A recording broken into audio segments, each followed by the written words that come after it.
మేడిపండు చూడ మేలిమైయుండును, పొట్టవిచ్చి చూడ పురుగులుండు.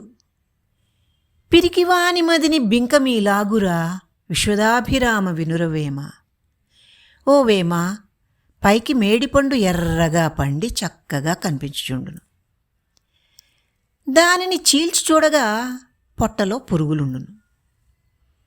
పిరికివాడు పైకి గాంభీర్యమును ప్రదర్శించినప్పటికీ పిరికితనమును కలిగి ఉండును. ఎరుగువాని దెలుప నెవ్వడైనను జాలు, నొరుల వశముగాదు ఓగుదెల్ప.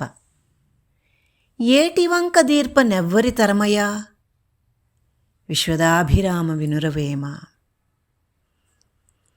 తెలుసుకోవాలనే జిజ్ఞాస కలవారికి తెలియజెప్పడం అందరికీ సులభమే. తా పట్టిన కుందేటికి మూడే కాళ్ళు అని వాదించడం మూర్ఖుని సహజ లక్షణం. అలాంటి వాడికి తెలియజెప్పడం ఎవరితరం కాదు. ఏటికుండే ప్రకృతి సిద్ధమైన వంపును సరిచేయడం ఎవరికి సాధ్యమవుతుంది? అలాగే మూర్ఖుడిని కూడా సరిచేయలేము.